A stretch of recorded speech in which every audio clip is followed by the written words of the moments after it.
আসসালামু আলাইকুম। আশা করি আপনারা সবাই ভালো আছেন। আমরা অলরেডি ডিরেক্ট মেথড এবং ইনডিরেক্ট মেথডের যে একটা ফরম্যাট আছে স্যার, আমরা ২ টা নিয়ে ভালোভাবে দেখে আসছি কেমনে ম্যাথটা করব।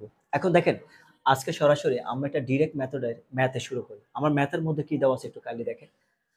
ম্যাথের মধ্যে দেওয়া আছে, যেমন ধরেন, Concord company has just completed its first year of operations on December 31, 2025। 2025 সালের মধ্যে কনকর্ড কোম্পানি তার প্রথম বছরে কার্যক্রম যা আছে সব কি করেছে সে শেষ করছে। It's initial income statement show that, আর প্রথম যে শুরুতে ইনকাম স্টেটমেন্টে দেখা যাচ্ছে যে Concord company had revenues of taka 1,37,000। Concord company sir কত টাকা ইনকাম করলো? 1,37,000 টাকা। অ্যান্ড অপারেটিং এক্সপেন্সেস অফ টাকা 88,000। এটার পরিচালন সংক্রান্ত খরচ গেছে কত? 88,000। এখন আপনি যখন কোন একটা ম্যাথ করবেন ডিরেক্ট মেথডে, আপনার খেয়াল রাখতে হবে ডিরেক্ট মেথডের মধ্যে যখন আপনাকে বলা হবে অপারেটিং অ্যাক্টিভিটিস, রিকোয়ারমেন্টটা খেয়াল করেন। অপারেটিং অ্যাক্টিভিটিসের মধ্যে শুধুমাত্র ক্যাশ রিসিপ্ট অ্যান্ড ক্যাশ পেমেন্টটা হিসাব পাবে। বাকি যতগুলো থাকে এগুলো একটা এখানে আপনার কি হবে না স্যার? হিসাব পাবে না। আপনি যখন ক্যাশ রিসিভ করেন ক্যাশ ইনফ্লো বেড়ে যায়, অপরদিকে আপনি যখন ক্যাশ পেমেন্ট করেন ক্যাশ আউটফ্লো হওয়ার কারণে ক্যাশ টাকা কি কমে যায়। আচ্ছা ফাইন, তার মানে আমরা শুধু ক্যাশটা হিসাব করবো, নেট রেভিনিউ পেয়ে গেছি, অপারেটিং এক্সপেন্সও পেয়ে গেলাম।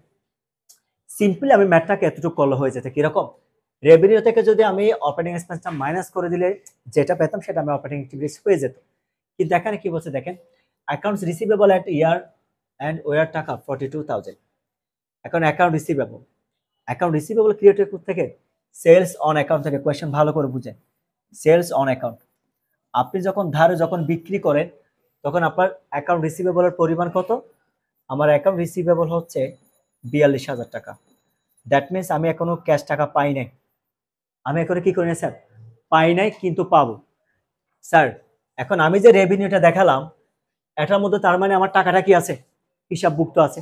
আমি যখন সেল করছি তখন আমি করছি কি, ধরেন আমি যদি সার্ভিস বেসড প্রতিষ্ঠান তখন আমি কি করব? সার্ভিস রেভিনিউ আমি ক্যাশকে ডেবিট করব, সার্ভিস রেভিনিউকে কি করছি? ক্রেডিট করছি। অপরদিকে এমন হতে পারে যদি ধারে হয় আমি রিসিভেবলকে ডেবিট করছি, একদিকে সার্ভিস রেভিনিউ ঠিকই ক্রেডিট। আপনি ক্যাশ হলেও আপনি ধরেন ধারে যখন ট্রানজ্যাকশন করেন তখন কি হয়, আর ক্যাশে করলে কি হয় বলেন? আপনি ক্যাশ বাড়িয়ে দেন, ক্যাশ অ্যাকাউন্ট ডেবিট। অপরদিকে সার্ভিস রেভিনিউ অথবা সেলসকে আপনি কি করেন? ক্রেডিট করেন, ক্রেডিট করেন। এই তো দেখেন, আপনি যদি ধারও বিক্রি করেন, আপনি যেটা করেন অ্যাকাউন্ট রিসিভেবলকে আপনি কি করেন স্যার? আপনি অ্যাকাউন্ট রিসিভেবলকে কি করেন? ডেবিট করেন। একইভাবে দেখেন সার্ভিস রেভিনিউকে আপনি ক্রেডিট করেন। বুঝছেন? এখন আপনি যখন ইনকাম হিসাব করতেছেন, ধরেন আমি ক্যাশে সেল করছি কত? 1,00,000 টাকার।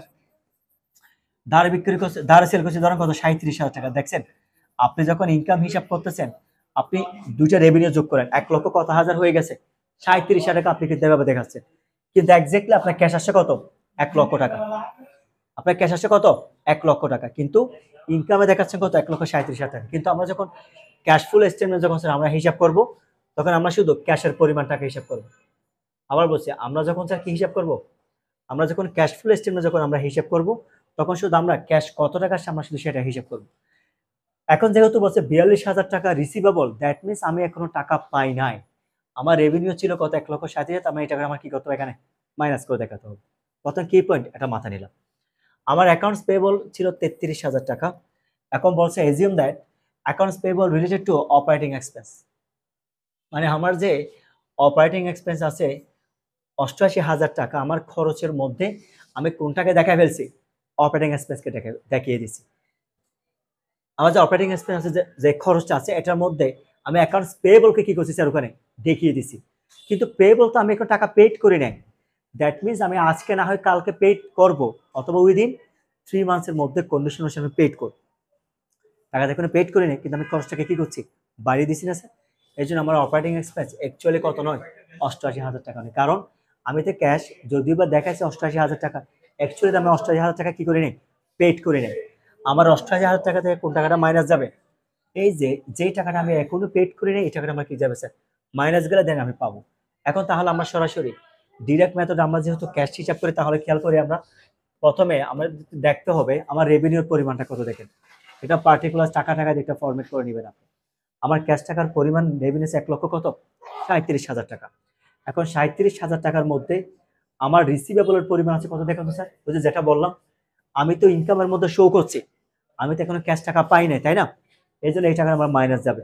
মাইনাস যাওয়ার পর আমার ক্যাশ রিসিপ্ট হচ্ছে টোটাল কত দেখেন, 95,000। আমার হিসাবের মধ্যে ক্যাশ রিসিপ্ট হওয়ার কথা ছিল 1,37,000 টাকা, কিন্তু আমার যে একটা রিসিভেবল আছে, এই যে রিসিভেবল, স্যার এই টাকা তো আমি এখনো পাই নাই।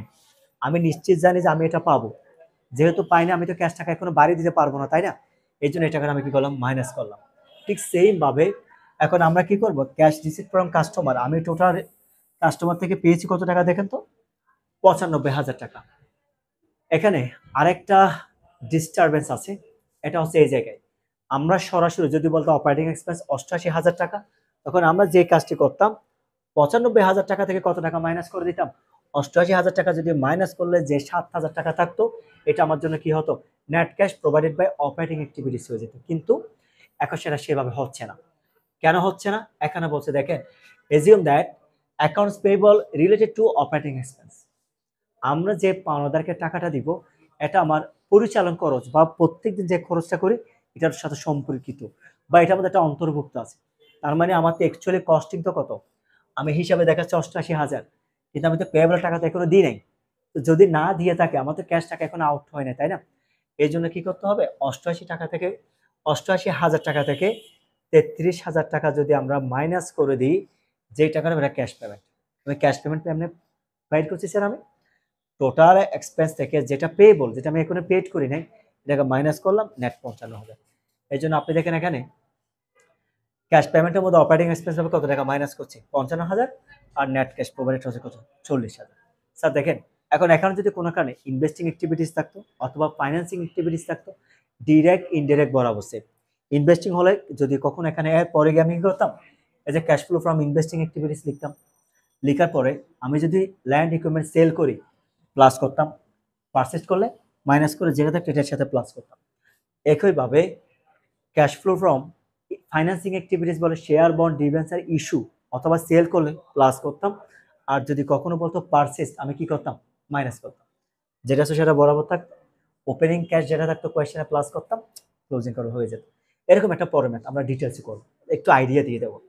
আশা করি এরকম একটা বেসিক ম্যাথের কারো সমস্যা নেই। স্যার দেখেন, আমি আপনাকে পুরো ম্যাথ করাতে পারতাম, কিন্তু দেখেন আমি এই দুইটা ম্যাথ এখানে অপারেটিংটাকে আলাদা করে কেন দেখাচ্ছি জানেন? আপনারা সবাই ভুল করবেন যে যে আপনাকে যখন ডিরেক্ট মেথড বলবে, যেহেতু ইনডিরেক্ট অনেকে মোস্ট অফ দ্য টাইম আপনারা এসএসসি তো করছেন, এখানে সহজে কেউ, আমার অভিজ্ঞতা থেকে বলছি, এই কলামে যেহেতু দুইটা একই রকম, এখানে কেউ ভুল করে না, সবাই টেকনিকগুলো মনে রাখতে পারে, ভুলটা হয় মূলত এই জায়গায়। এই জন্য এটাকে আলাদাভাবে করছি।